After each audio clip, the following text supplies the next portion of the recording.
예, 저희 가격 담합 관련해서 공정위 간단하게 말씀드리면, 네네. 지금 지난주에 그 정유사의 공급과 변화하고 주유소의 판매가 변화를 점검했고요. 지금 공급과 변화 관련해서는 지금 일부 담합 조사의 필요성을 저희가 확인해서 어제 담합 조사를 개시했습니다. 그래서 이번 주까지 조사 계획이고 필요하면 연장할 것이고요. 정유사에는 협조를 좀 요청하고 싶은데요. 지금 가격 인상을 원가 상승 시기에 맞추도록 자발적으로 좀 늦춰줄 것을 요청드리고요. 주유소 가격의 경우도 지방사무소 중심으로 해서 점검반을 조직해서 일부 가격이 많이 오른, 그리고 동시에 인근 지역들이 오른 경우에 담합 혐의가 포착돼서 일부 현장 조사를 개시했습니다. 그래서 상황이 안정될 때까지 지금 비상대응체제를 지속할 계획이고요. 주유소에도 협조를 요청하는데 인근 주유소와의 정보 교환이라든지 합의에 의해서 인위적으로 가격을 올리는 것은 불공정 행위이기 때문에 앞으로 공정위가 엄정히 제재할 수 있으니 그런 행위를 중단해 줄 것을 요청드립니다. 지금 공정위 뭐 일 열심히 잘하고 계시고요. 네, 지금까지 우리 산업경제 현장에서는 이게 너무 관행화되다시피 이 부정 불법 행위를 했던 것 같아요. 담합하고 폭리 취하고 독점 지위 남용하고 독과점 지위 남용하고. 근데 이게 앞으로는 최소한 우리 정부 내에서는 그런 행위를 통해 돈 번다는 생각을 아예 안 하는 게 좋을 겁니다. 그리고 지금 뭐 담합이나 이런 거 숨어서 몰래 하니까 소위 밀행하니까 잘 발각이 안 됐는데 앞으로는 담합행위나 이런 그 불공정 거래 행위 또 뭐 주가 조작 이런 것도 마찬가지인데 이런 부정행위를 통해서 이익을 얻은 경우에 부정행위를 한 경우에 그 엄청난 과징금을 부과할 거 아닙니까? 보통 뭐 매출의 뭐 10% 이런 식으로 그럴 경우에 그로 인해서 환수한 금액에 한도 제한 없이 일정액을 포상금으로 주는 거 지금 준비하고 있죠. 예, 그렇습니다. 그게 금액이 예를 들면 과징금이 1조 원이다. 그러면 지금 현재 몇 %예요? 지금 10%까지 10%. 상한 없이 할 수 있도록 했습니다. 상한 없이 하는 거니까 1조 원짜리 그 담합을 신고해서 그 1,000억 아니 보통 담합하면 뭐 몇 조 원, 몇십조 원 이렇게 되죠. 그러면 총 규모는 매출 규모는 그렇죠. 뭐 경우에 따라 다릅니다. 그런데 그렇죠. 최근 설탕 같은 경우는 뭐 한 4조 원 그 정도. 네, 과징금을 그러면 4천억 부과하는 거잖아요, 그죠? 4천억 부과했고요. 4천억을 부과하면 포상금이 400억이죠. 400억입니다. 예. 그러니까 보통 기업들이 이게 내부적으로 뭐 그 회장이 직접 하지는 않을 테니까 예. 누군가 시켜서 이렇게 직원들이 하지만 직원들이 언젠가는 그걸 신고를 할 경우에는 그럴 수 있죠. 그 수백억의 그 포상금을 받게 되기 때문에 이게 반드시 앞으로는 드러나게 돼 있어요. 그 기업들 그 부정행위한 기업들 진짜 조심해야 됩니다. 제가 주가 조작하면 집안 망한다, 폐가망신이 난다 이렇게 또 말씀드렸지만 앞으로는 그 외에 일종의 부정 불법 행위를 하면 거기서 이익을 얻겠다고 부정 불법 행위하면 엄청난 과징금에다가 그게 반드시 드러날 수밖에 없어요. 그 앞으로는 또 포상금 무제한으로 포상금 늘릴 거고요. 무제한으로 하게 되면 이제 그게 뭐 과거 행위도 다 포함이 되는 거잖아요. 그렇습니다. 그래서 과징금 부과율도 지금 현재 20% 상한인데 30%로 올라갑니다. 법 개정에서. 그러면 더 포상금도 그만큼 올라갈 수밖에 없습니다. 그러니까 과징금 30% 올리는 거야 법 개정한 다음부터 시행이 되지만 예. 과거에 했던 거에 대해서 신고해가지고 과징금의 10% 주는 거는 옛날 것도 다 적용되는 거잖아요. 현행 20%고요. 그러니까. 최소 10% 되도록 고시 개정하고 있습니다. 그러니까 실제로 앞으로 회사가 망할 수가 있습니다. 이 부정 담합행위, 뭐 불공정행위, 과점, 독점, 지위 남용해서 피해를 입히거나 이러면 엄청난 과징금 부과에다가 거기다 10%의 포상금이 주어지면 아마 신고를 막을 길이 없을 거예요. 이때까지는 왜 그런 걸 상한을 뒀는지 모르겠는데 30억이 상한이었어요? 맞습니다. 예. 이제는 뭐 수백억 그 포상금이 주어질 텐데 안 할 리가 없잖아요. 우리 그 과기부 장관도 생각이 좀 관심이 확 있는 것 같은데, 관심이 확 있는 것 같은데, 아니 문체부 장관이 관심이 확 있는 것 같아. 그 별로 해당이 없는데. 하여튼 이걸 우리 기업들도 진짜 숙지해야 돼요. 앞으로는 이런 방식으로 불공정 부정거래를 통해서 이익을 얻겠다는 생각을 아예 정말 버려야 됩니다. 하여튼 이것도 뭐 얘기하면 뭐 협박하냐 뭐 이렇게 얘기할 수 있는데 협박이 아니고 선의로 알려드리는 거예요. 미리 대비하시라고, 하지 말라고. 네. 다음 진행하시죠.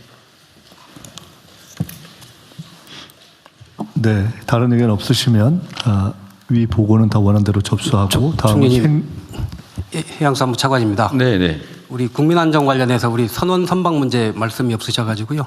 제가 그 상황 잠깐만 보고 드리겠습니다. 지금 호르무즈 내측, 안측, 그다음에 페르시아만 쪽에 해서 지금 봉쇄돼서 못 나오고 있는 데 있는 우리 선원이 지금 총 183명으로 파악이 되고 있습니다.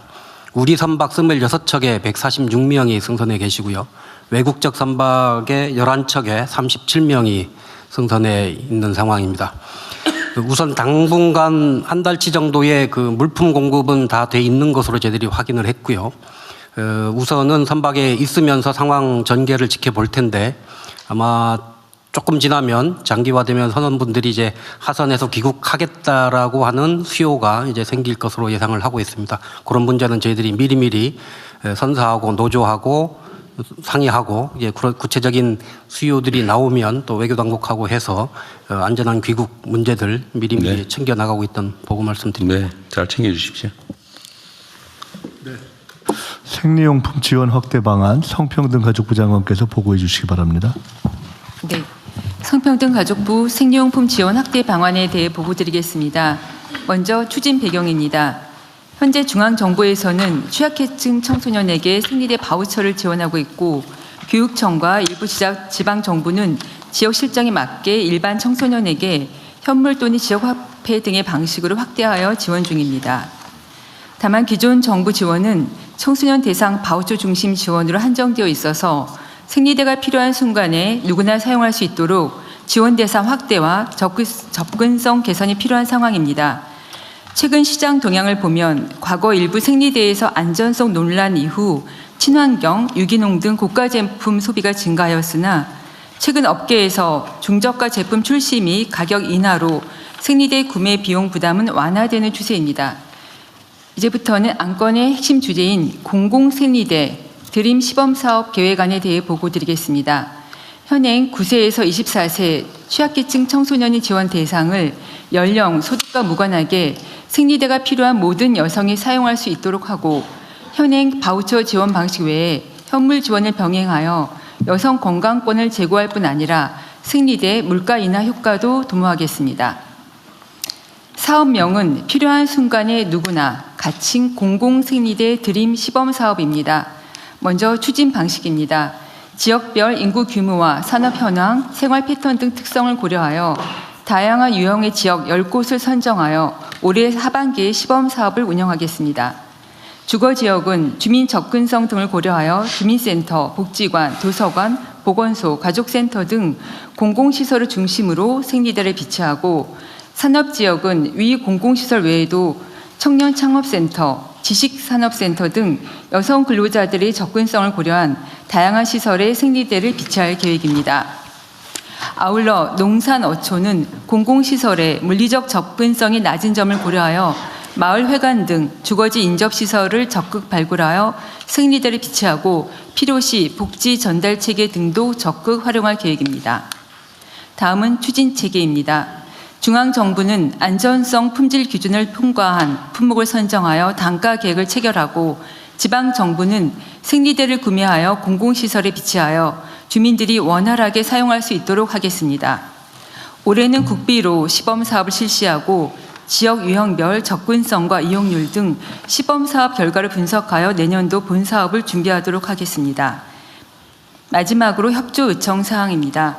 정부 최초의 공공생리대의 상징성과 파급력을 고려하여 안전성 확보 및 업체 선정 계약에 식약처와 조달청의 협조를 부탁드립니다. 다양한 선호도를 고려한 이용자의 선택권을 보장하고 공공생리대가 필요한 여성이면 누구나 이용할 수 있도록 지역의 접근성 높은 공공시설에 비치되도록 각 부처의 협조를 부탁드립니다. 아울러 학교 내에서도 생리대가 필요한 학생들에게 보다 충분히 지원될 수 있도록 교육부의 적극적인 관심도 부탁드리겠습니다. 3달여 가까이 진행된 생리대 지원 논의 과정에서 여성의 건강권, 월경권 관점에서 국민 여러분께서 매우 활발히 좋은 의견과 대안을 제시해 주셨습니다. 언론에서도 200건 이상 기사가 나올 정도로 지대한 관심을 보여주셨습니다. 성평등 가족부는 기존 제도를 수시로 점검하면서 국민의 눈높이에 맞춘 정책을 보완하기 위해 더욱 끊임없이 노력하겠습니다. 감사합니다. 네, 수고하셨습니다. 이게 이제 생리대 얘기가 워낙 좀 가격이 높아서 네. 또 고통받는 사람들이 많다 보니까 이게 요 품목만 특정해서 지금 얘기를 하게 됐는데 사실 생리대 말고도 우리 사회에 정말 우리 국민들이 일상적으로 필요한 피할 수 없는 그야말로 필수품 거의 공공재에 가까운 필수품들에 대해서 일종의 독과점을 이용한 폭리나 또 과도한 국민 부담을 지우는 그런 것들이 이거 말고도 있을 수 있으니까 각 부처에서는 좀 그런 고민도 해봐 주세요. 이거 외에도 사실 이럴 수 있는 요소가 많죠. 이거야 제가 우연히 어디 인터넷에 기사 뜬 거 보고 얘기해서 시작됐는데 그 외에도 아마 많이 있을 수 있다. 각 부처가 좀 각별히 관심 가져주십시오. 그리고 지금 생리대가 이게 보통 200원 중반 300원대 이렇게 되고 300원대가 주로 많다던데요. 네. 그런데 지금 현재는 100원짜리가 공급되고 있는 거죠. 네네. 100원이 업체들 통해서 좀 공급이 확대될 계획입니다. 그러니까 이게 지금 전에는 살래야 살 수가 없었는데 네. 이제는 생산을 해서 판매를 하니까 일단 1차적인 문제는 상당히 완화된 것 네, 같아요. 맞습니다. 근데 이게 어느 순간에 사라질지 모르죠. 네. 언제 어느 순간에 또 사라질지 모르잖아요. 네, 슬쩍. 그러지 않게끔 저희 공정거래위와 함께 저희가 지속적으로 네. 모니터링을 할 예정입니다. 그리고 안전성 얘기를 걱정하는 사람들이 좀 있던데요. 이게 생리대뿐만 아니라 사람 인체에 사용하는 모든 물품, 네. 마스크 같은 경우도 네. 철저한 네. 안전 평가를 하고 통과된 경우만 생산할 수 있잖아요. 네, 맞습니다. 그래서 만약에 안전성이 앞으로 문제가 되면 그건 정부 잘못이 되겠죠. 네. 관리 부실. 네. 이게 식품의약품안전처 소관인가요? 네, 그렇습니다. 그렇죠? 식약처에서는 모든 생리대에 대해서 동일한 안전성과 품질 기준으로 심사를 하고 있습니다. 그래서 일부에서 가격이 낮으면 안전성 기준이 낮아지지 않냐 이런 우려를 하시기도 하는데 모든 생리대는 동일하게 안전성과 품질이 보장된 거기 때문에 우려하지 않으셔도 되겠습니다. 그러니까 잘하시겠죠. 네. 잘 점검하겠죠. 네, 지금 열심히 하고 또 신속하게 하고 있습니다. 지금까지 7개가 들어왔는데 1월 말부터 아, 그래요? 이미 2건은 저희가 신속하게 심사를 했고요. 지금 5개가 또 심사 중입니다. 아, 그 100원짜리 네네, 그런 실속형 생리대가 1월 많이 말부터 들어오군요. 1월 말부터 이미 7개 제품이 심사가 들어왔는데 보통 한 3달 정도 걸리는데 지금 식약처에서 한 3주 이내로 열심히 심사해서 지원하고 있습니다. 그러니까 이런 걸 보면 우리 사회에 정말 무수히 많은 상품들이 있을 텐데 뭐 용역 서비스도 있겠고 사실은 이렇게 시정하면은 시정되는 것도 상당히 많잖아, 그죠? 그 전 세계에서 대한민국 물가가 가장 비싼 편에 속한다는데 이게 다 이런 것들이 쌓이고 쌓여서 생긴 문제겠죠. 결국 정부의 의지와 실천의 문제 아닌가 싶어요. 이런 물품들이나 이런 사례들을 최대한 많이 발굴해서 좀 정리하고 그 독과점적 지위를 남용할 수 없게 하는 게 정말 중요한 정부 과제가 된 것 같습니다. 그게 과거에는 국내 기업들이 국내 수요에 대응하다 보니까 조그마한 회사들이 경쟁을 많이 해서 이런 경우가 별로 없었는데 이제 국제 경쟁이 일상화되다 보니까요. 이제 규모가 커지고 국제 경쟁에 의해서 대부분의 업체들이 도태되면서 몇 개만 살아남아가지고 결국은 국내적으로 보면 거의 독과점적 상황이 된 것 같아요. 이것만 그런 게 아닐 거라고요. 그래서 물가 관련해서 지금 TF 있죠. 예. 지금 총리실에 있나요? 부총리와 아니, 제가 공정위 하고 있습니다. 아 그래요? 네네. 그러니까 이거를 이런 물품 사례들을 독과점 지위를 남용한 좀 과도한 좀 가격 인상 이런 사례들이 실제로는 엄청나게 많을 것 같아요. 네, 곳곳에. 그래서 뭐 물가 TF도 만들었을 텐데 이거를 그냥 공무원들끼리 모여가지고 머리를 짜내도 잘 발견이 안 되거든요. 네. 국민 신고를 좀 받도록 하겠습니다. 신고도 받고 또 현장 조사도 좀 하고 거기 구성원들도 좀 민간인들도 좀 많이 참여시켜가지고 네. 그 소비자 보호 활동하는 뭐 이런 네, 소비자 보호. 단체들도 있잖아요. 네네. 그런 데를 좀 참여시키든지 어쨌든 현장에 우리 국민들이 직접 좀 발굴하고 의견을 낼 수 있게 예. 좀 그렇게 확장하면 좋겠어요. 예, 대통령 말씀 주신 대로 이제 저희들은 각 부처를 통해 가지고 품목을 정하려고 합니다. 네. 과거는 뭐 전체 전반적인 물가보다는 품목별 물가를 관리하도록 하겠습니다. 이게 논리적으로 보면요. 네. 기본소득이 있고 기본소득의 확산으로 저희가 교통, 의료 등등의 이제 기본 서비스 확산 이런 얘기를 하지 않습니까? 네. 근데 지금 말씀을 들어보면 저런 부분은 일종의 반드시 필요한 물품으로 기본 물품인데 그냥 제공하는 것이 아니라 적정한 물가를 관리해서 제공하는 그런 일종의 기본 공공 물품이어서 그런 리스트를 한번 별도로 정리해 볼 필요가 있는 것 같아요. 네, 그것도 한번 해보시죠. 일단은 독과점적 지위 때문에 생기는 이런 시장 지위 남용 그리고 가격 인상 요거는 어쨌든 좀 찍어 좀 해보고 네. 총리께서 말씀하시는 거는 국민 생활의 필수 물품들은 최저선을 뭐 요즘 표현으로 기본선을 좀 우리가 보장을 해줘야 되지 않냐 국가가 그런 면에서는 좀 고민을 해볼 필요가 있겠습니다. 네, 그렇게 하겠습니다. 근데 그 중에 하나가 이제 그냥 드림센터 같은 거죠. 굶어 죽지는 않게 하자. 네. 저게 사실 그냥 드림 센터가 전국에 이미 존재하면 사실 그냥 가져갈 수 있게 되는 거죠. 뭐 이것도 그런 비슷한 거겠죠. 그리고 저 카메라로 요 생리대 시장 동향하고 생리용품 지원 국내외 사례도 한번 비춰주세요. 다음 페이지에 있으니까. 이거 하면 또 포퓰리즘에 뭐 퍼주기냐 뭐 이럴 가능성이 있어서 다른 나라도 많이 하고 있다는 걸 좀 사례를 보여주면 좋겠습니다. 예, 좀 적당하게 한번 보여주시고. 그 관련해서 공정거래위원회에서 생리대 가격에서 독과점에 의한 불공정 거래 여부가 있는지 현재 네. 조사하고 있고요.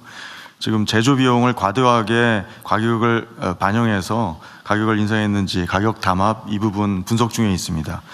그런데 이제 최근에 생리대 생산 업체들이 자발적으로 중저가 제품을 공급 확대하고 가격을 인하한 것은 매우 고무적인 방향이라고 보고요. 네. 우리나라 이 제품 사업자들이 영업이익률이 상당히 높은 편이에요. 그러니까 앞으로 좀 가격 인하의 여력은 더 있다고 공정위는 판단하고 있고요. 자발적으로 좀 가격을 네. 이런 필수제에는 좀 인하를 적극적으로 해주면은 국민 생활 안정에 매우 도움이 될 것이라고 판단하고 있습니다. 그러니까 아까 말씀드렸던 거 연장선이긴 한데 하여튼 앞으로 대한민국의 경제 질서는 기본으로 좀 돌아간다. 그러니까 좀 부당하게 부정한 이익을 취하는 그런 시스템은 이제 살아남기 어렵다. 이렇게 좀 인지를 해 주시면 좋겠고요. 그리고 이제 국세청이나 공정거래위가 이제 중요한 역할을 하게 되는데 이미 과거에 벌어졌던 일은 너무 과거를 막 이렇게 너무 파헤치는 방식보다는 좀 미래지향적으로 가면 좋겠어요. 그래서 좀 자발적으로 좀 시정하고 또 새로운 과거를 좀 이렇게 좀 정리하는 노력을 스스로 자발적으로 하는 경우에 너무 가혹하게 안 하면 좋겠어요. 예, 지금 반영하고 있습니다. 네네. 그걸 잘 아시겠지만 이게 또 자칫 잘못하면 선량한 사람들이 먼저 다치는 그런 상황이 벌어질 수 있습니다. 근데 그러지 말아야 되겠죠. 그래서 권한 행사를 할 때는 강제력을 행사할 때는 정말 좀 이렇게 엄정하게 좀 잘 선별을 해야 될 것 같습니다. 네. 단속의 편의 때문에 열심히 좀 개선해 보려는 쪽이 피해를 보거나 이러지 않게 좀 악의적으로 지위를 누리는 그러면서도 모른 척하고 계속하는 뭐 그런 쪽에 집중하면 좋겠고요. 그래서 드리는 말씀인데 아까 제가 이 말씀을 드리다 못했는데 어쨌든 부당행위를 해서 일종의 과징금을 이제 부과받거나 제재금을 부과받을 경우에 10%의 이제 포상을 하기로 했는데 제한 없이. 그런데 문제는 그 내부 실제 관여자, 참여자 본인이 신고를 하거나 이럴 경우에 어떻게 할지를 미리 좀 명확하게 해줘야 될 것 같아요. 제 의견을 먼저 좀 말씀을 드리면, 내 신고했다. 내가 과징금이 뭐 과도하게 부과받거나 내가 처벌받으면 신고 안 할 거 아니에요. 네, 이럴 경우는 보통 그 신고자 면책 감면 이런 제도가 있는지도 한번 보고 있으면 그걸 또 보장을 해주고. 실제 예를 들면 가담을 한 경우에도 포상금은 주면 좋겠어요. 그래야 실제로 그 내부 가담자들이 신고를 하겠죠. 대신에 직접 가담한 경우는 좀 제3자가 한 경우보다는 좀 깎아야 되겠죠. 일정 정도 감해서 제 생각에 한 반 정도를 감하든지 뭐 이렇게 하는 걸 한번 고민을 해보십시오. 지금 실제로 그 대상으로 지급할 거죠. 지금 하고 있고요. 자진신고. 관련자들이 가담자, 그러니까 일종의 뭐 법적으로 표현하면 공범, 공범의 경우도 신고를 하면 면책 감면, 형처벌 감면에다가 지금 포상은 아마 안 해줄 가능성이 많은데 포상도 똑같이는 그렇지만 약간 감해서 포상해 주는 걸로. 그러니까 자진신고 감면제와 포상제의 결합을 좀 보완을 두 개를 결합해서 방안을 마련할. 공정위 소관 업무 말고 다른 부처들도 이 포상제도 가지고 있는 거 많죠. 똑같이 고민해서 최대한 포상을 올리고 정부가 손해를 볼 정도만 아니라면 포상은 과감하게 제한 없이 일정 비율을 해주고 최저선도 보장해주고 가담자도 면책 또는 감면 그리고 포상도 약간의 감을 하되 당사자도 지급하는 걸로 그렇게 좀 다른 부처들도 준비를 좀 해주시기 바랍니다. 금융위 보고 드리겠습니다. 주가 조작 신고 포상금 같은 경우 말씀 주신 대로 상한을 없애고 그다음에 부당이득의 30%까지 미국이랑 동등의 30%까지 저희들은 했고요. 요거 지금 입법 예고해서 저희 최대한 빨리 해서 한 5월 말 정도까지 하고 지금 신고에도 특례가 지금 신고에도 그 변경된 제도가 적용되게 그 특례까지도 해놨고요. 네, 말씀하신 대로 주범이 아닌 경우에는 가담자 같은 경우는 처벌에서 면책, 그다음에 또 포상금도 적정한 수준으로 줄 수 있도록 그렇게 하고 있습니다. 적정한 거를 비율을 정해주면 50% 이상은 주면 좋겠고 또 한 가지 그럼 그 얘기한 김에 지금 부당 이득에게 물론 이제 실제 환수된 금액의 비율을 줄 거잖아요. 맞습니다. 그리고 아예 부과는 했는데 못 받은 경우 이런 경우에 부가액을 기준으로 줄 수는 없지만 그런 경우에도 최저 금액은 지급을 해주는 게 좋을 것 같아요. 부가액의 일정 %는 부과 당시에 지급하고 최종적으로 실제 환수된 금액은 소위 잔금으로 다 지급하는 이렇게 좀 하면 좋겠고요. 정부 재정에 손실이 나면 안 되니까.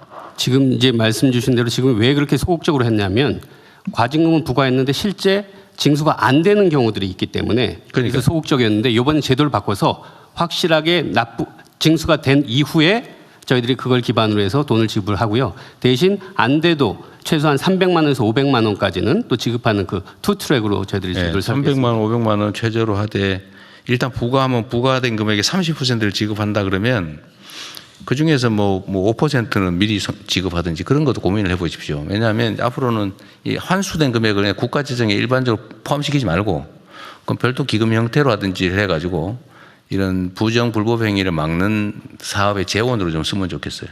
그것도 한번 기획을 좀 해보시고요. 아까 주식 관련해서 부당 이득액 얘기를 했는데 부당 이득 안 한 경우에도 원금도 지금 몰수하게 돼 있잖아요. 네, 그렇습니다. 주가 조작에 이용된 금액을 몰수하는 조항이 있잖아요. 네네. 근데 그게 명확하지 않아가지고 지금 법원에서 판결을 잘 안 하는 모양이던데 그것도 그런 경우에는 원금 투자금 주가 조작에 동원된 금액도 지금 몰수하게 돼 있잖아요. 자본시장법에는 원금을 몰수하게 돼 있는데요. 법원에서 판단할 때 범죄 수익 은닉 규제법인가 뭐가 있는데 거기서는 그 원금을 거기서 빼잖아요. 이게 반영하지 않고 이득만. 수익만 반영을 해서 그 법을 이제 법 쪽에서 좀 반영을 해줘야 됩니다. 그러니까 이게 원금도 몰수하는 조항인데 지금까지는 안 했지만 앞으로는 하기로 했잖아요. 네네. 하면 그 원금에 대해서도 포상을 해주라고요. 네네, 알겠습니다. 네, 검토를 하겠습니다. 국가가 그런 거 부당한 건 아니지만 그걸 다 취득할 필요는 없잖아요. 그래서 그 권장하는 측면에서 주가 조작에 대해서는 투자 원금도 몰수할 수 있고 몰수하는 경우에는 그 몰수된 금액의 일정 부분도 포상금으로 주는 걸로 부당 이득액이 몇 %만 하지 말고요. 네, 하여튼 네. 이쪽으로 해서 보도록 하겠습니다. 네네. 네. 예, 법제처장입니다. 한 가지만 말씀드리면 네네. 아까 그 국민생활 필수품 관련해서 그 지금 최저임금을 산정함에 있어서는 근로자 생계비를 조사하게 되어 있습니다. 근데 그 근로자 생계비 조사 대상 품목들을 참고하시면 좀 도움이 되지 않을까 싶습니다. 대표적인 게 이제 속옷 같은 것들이 있습니다. 왜? 속옷 같은 속옷. 지금 대통령님 조금 저희 논의한 거를 이렇게 정리해 볼 수 있을 것 같습니다. 아까 논의 중에 일종의 개혁을 정상화라는 개념으로 해서 전 분야로 좀 정리해 보자 그러셨는데 네. 첫째는 저희들이 해야 하는 국가 정상화 내지는 사회 정상화로 개혁을 정상으로 첫째 정리하고요. 두 번째는 원래 사실 제도가 없는 게 아니라 있는데 실효성이 없는 것이 대부분이기 네. 때문에 그렇죠. 우선은 신설보다는 실제로 실현을 강제하는 강화를 해서 실제 실현되게 하는 방식으로 하고, 세 번째로는 그렇게 하기 위해서는 지금 전반적으로 신고와 경제적 어떤 제재의 강화를 통한 방법을 저희가 일반적으로 얘기해 왔지 않습니까? 그렇게 하면 될 것 같습니다. 그것을 실제로 어떤 위법을 못하게 하려라 엄두를 못 내게 할 정도의 대대적인 경제의 강화로 될 것 같고요. 거기에 하나 더 추가될 수 있는 것이 그런 과정에서 신고를 활성화하고 당사자의 경우는 면책하고 당사자가 해당될 경우에는 차등 포상하고 뭐 이런 몇 가지 조금 정리가 될 것 같거든요.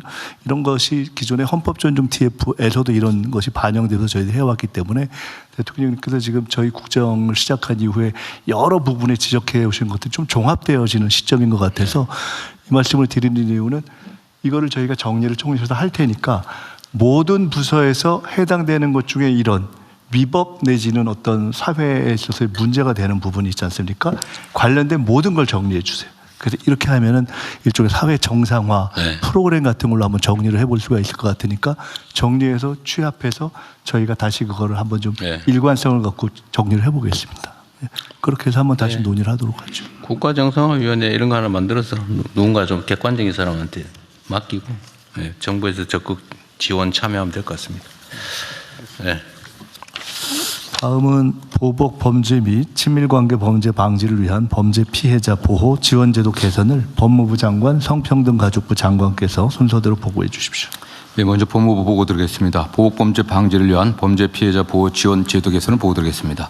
최근 범죄 피해자를 대상으로 한 보복범죄가 급증하고 있습니다. 2024년도 기준 2020년 대비 약 4.5배 증가한 1617건의 보복범죄가 발생하였습니다. 누적 건수는 3,300건 이상입니다. 이에 법무부 등 관계부처는 보복범죄로부터 범죄 피해자를 선제적으로 보호하기 위해 종합적인 제도 개선을 추진하고 있습니다. 첫째로 형사 절차 통지 제도 및 관련 시스템을 개선하겠습니다. 피해자가 별도로 신청하지 않더라도 가해자의 석방, 출소 사실 등을 피해자에게 의무적으로 통지하여 보복범죄 피해를 방지하도록 하겠습니다. 현재 담당자가 구속, 석방 등 구금 사실을 직접 확인하여 통지하고 있으나 기관 간의 시스템을 연계하는 방식으로 자동화하여 신속 정확하게 통지하겠습니다. 또한 형사사법 포털 등을 개선하여 피해자가 가해자 석방, 출소 등 형사 절차 진행 사항 등을 언제든지 조회할 수 있도록 하겠습니다. 이를 위하여 범죄 피해자 보호법을 개정하고 법무부 내 관련 인력 지원을 좀 추진하고자 합니다.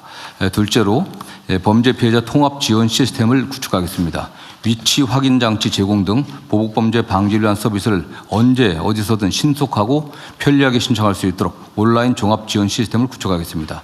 피해자는 사건 발생 시 신속하게 다양한 기관이 제공하는 제도를 안내받고 필요한 지원을 신청할 수 있습니다. 시스템 구축을 위한 예산 배정되어 있지만 현재 인력이라든가 유관기관의 참여가 아직은 좀 부족한 상황입니다. 이 점에 관련해서 관련 기관의 협조를 좀 부탁드리겠습니다.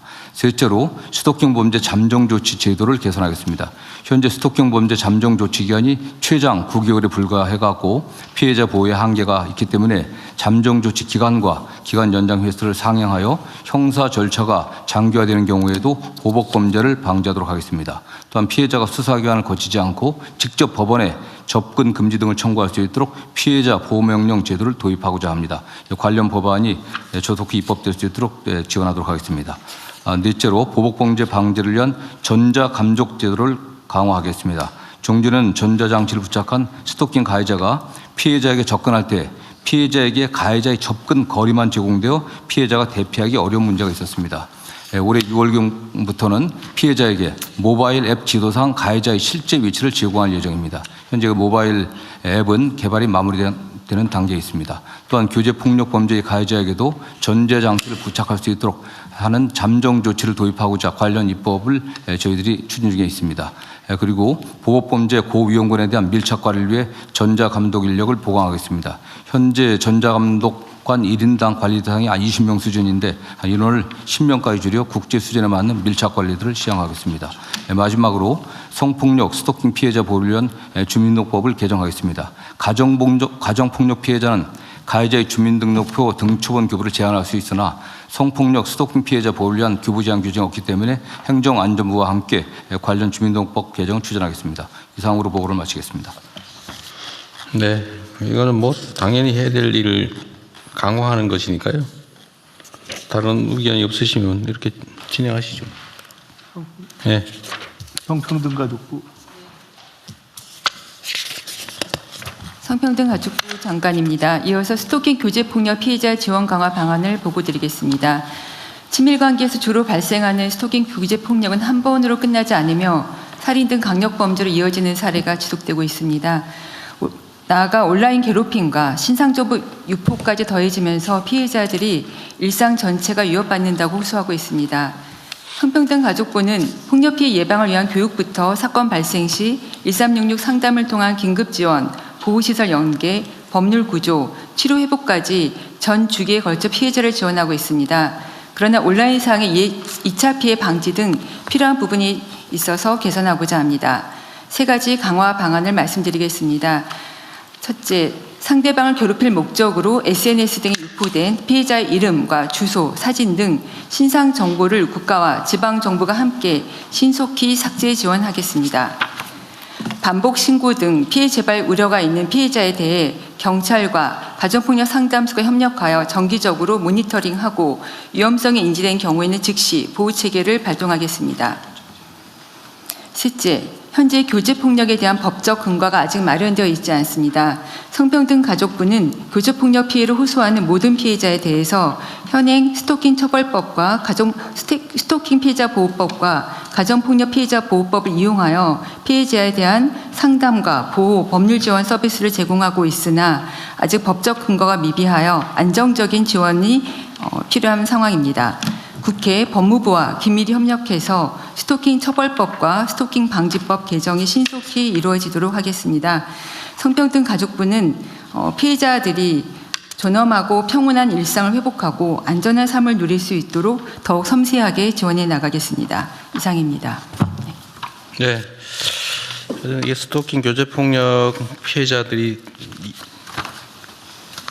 보호 조치 미흡으로 추가 피해를 당하는 경우가 가끔씩 언론에 나던데 그런 상황 발생하지 않게 잘 챙겨주시기 바랍니다. 네. 네, 다른 의견 없으시면 권한대로 접수하겠습니다. 다음은 경력 보유 여성 및 일가정 양립 지원 방안을 성평등가족부 장관님, 고용노동부 장관님께서 순서대로 보고해 주실 때 조금 압축적으로 해주시면 좋겠습니다. 네. 여성 경제활동 및 경력 단절 예방 지원 강화 방안을 보고드리겠습니다. 우선 경력 단절 여성이라는 용어를 경력 보유 여성으로 변경했다는 점을 말씀드립니다. 단절이라는 용어에 대한 부정적 인식을 해소하고 풍부한 경험을 보유한 여성이라는 의미를 담고자 지난해 개정되었습니다. 추진 배경입니다. 여성의 경력 단절은 감소 추세이지만 여성 고용률은 여전히 낮은 상황입니다. 인구 감소와 지역 소멸이 가속화되고 있고 경제는 디지털로 대전환되면서 위기와 기회가 공존하고 있습니다. 이런 상황에서 우수한 인재들이 지역에 머무르며 일과 삶을 이어갈 때 국가 경쟁력은 강화될 것입니다. 그 어느 때보다 여성의 경제 활동을 촉진시키기 위한 노력이 필요한 때입니다. 추진 방향입니다. 그간 정부의 여성 경제활동 확대 사업은 경력 단절 여성의 재취업 중심으로 이루어져 왔는데 앞으로는 고용을 유지시키는 것, 즉 예방에 초점을 두는 방향으로 전환하고자 합니다. 이에 따라 청년 여성에게는 초기 진로 설계를 촘촘히 해주고자 합니다. 30, 40대의 경력 단절이 우려되는 여성은 1:1 사례 관리를 통해 경력을 지속하도록 돕고 50대 이상 여성은 지역사회 일자리 적극 참여를 지원하겠습니다. 이어서 인력 양성입니다. 우수한 인재들이 지역에 머무를 수 있도록 지역 산업과 신기술 수요를 반영하여 직업훈련을 확대하고자 합니다. 2025년에는 13,000명의 경력부 여성들에게 고부가 전문기술, 기업 맞춤형 등 다양한 직업교육